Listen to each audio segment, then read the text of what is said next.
अवतार मां के पेट से जन्म नहीं लेता। इस बात को हमेशा ध्यान रखें।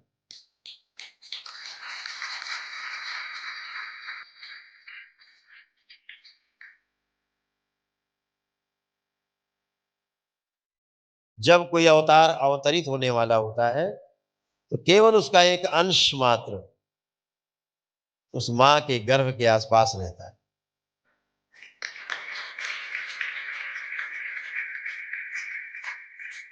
और जब वह गर्भ शिशु के रूप में जन्म लेता है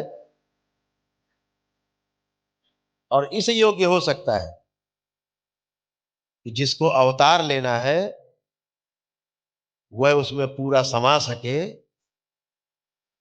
तब तक वह अवतार प्रतीक्षा करता है।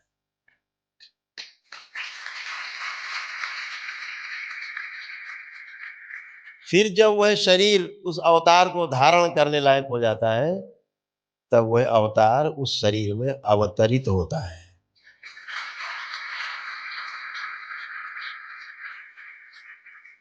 क्योंकि अवतार कभी मां के पेट से जन्म नहीं लेता।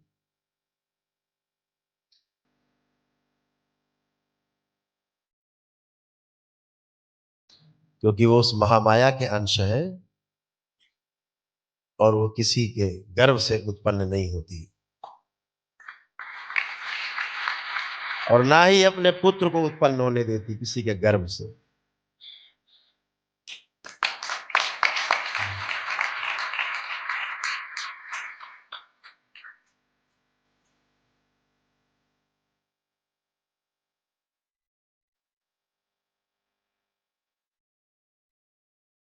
एक कालिदास वैसे भी थे, जिस डाल पे बैठे थे उसी को काट रहे थे। और फिर वो कालिदास रातों रात कैसे महाकवि कालिदास हो गए,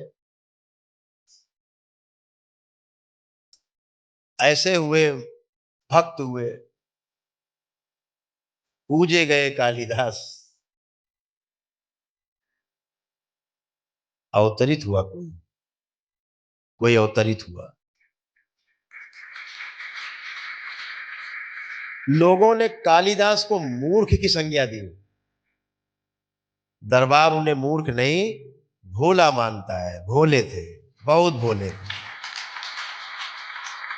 इतने भोले थे, जिस पेड़ की डाल पे बैठे थे उसी को काट रहे थे। इतने भोले। तब कोई अवतार उनमें समाया। ऐसे शरीर होते हैं तब कोई अवतार समाता है उसमें, तब कोई अवतरित हो।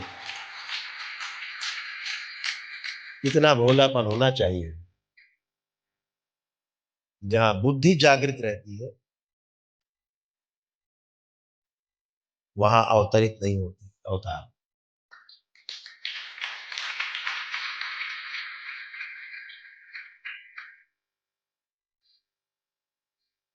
तमाम महापुरुषों के नाम आपको याद होंगे, चाहे कबीर हो, चाहे नानक हो, कृष्ण हो, राम हो, बुद्ध हो, महावीर हो।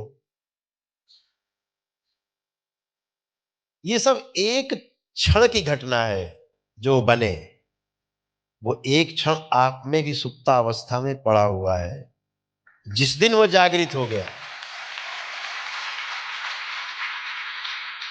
जिस दिन वो क्षण आगे आ गया, जिस दिन आपने सारी स्मृतियां भोग आपने काट लिए अपने तप से, उस क्षण को आगे आने में समय नहीं लगता।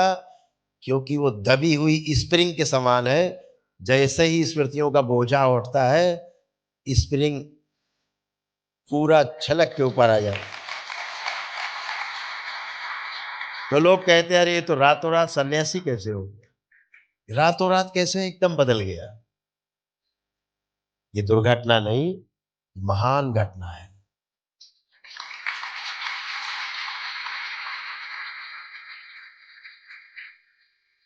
सिद्धार्थ से बुद्ध बनने की जो यात्रा शुरू हुई, गौतम बुद्ध, वो एक क्षण में घटित हुई।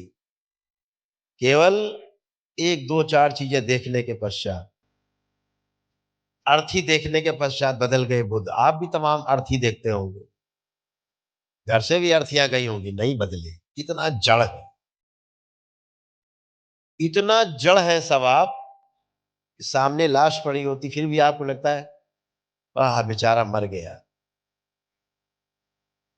ऐसे प्रकट करते कि जैसे हमको तो मरना ही नहीं, ये बेचारा मर गया।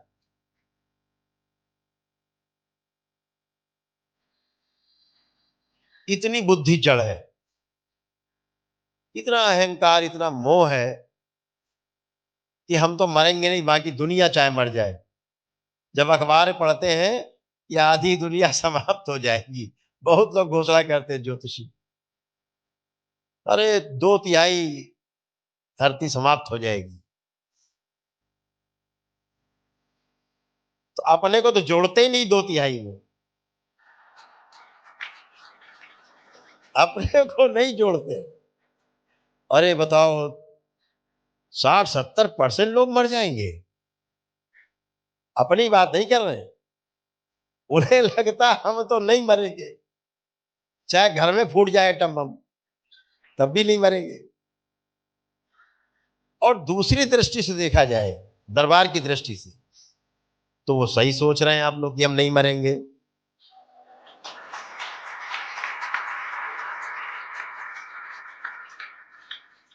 तो क्यों नहीं मरेंगे? क्योंकि जो जीवन है जो शरीर के अंदर है, वह तो कभी मरता ही नहीं है, ना मरता है ना जन्म लेता है। इसलिए वो सही सोचता है कि हम तो मरेंगे नहीं। लेकिन जब वो शरीर को जोड़ के देखता है तो घटना गड़बड़ा जाती है, तो मामला गड़बड़ हो। जीवन अपने लिए सोचता है। शरीर के साथ जब जोड़ के देखते हैं, इसे ही अज्ञानता कहा गया। जब शरीर से पृथक करके देखते हैं, सोचते हैं, समझते हैं, उसे ज्ञान कहा गया।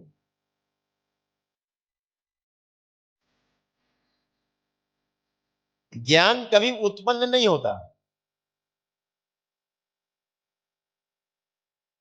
ज्ञान तो सदा सदा रहता है, सदा सदा से था, सदा रहेगा।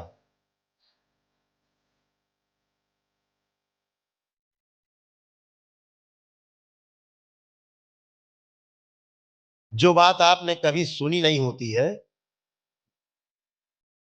और मंच से जब कोई वक्ता उसको बोल रहा होता है, आपके अंदर हाँ और ना चलता रहता है।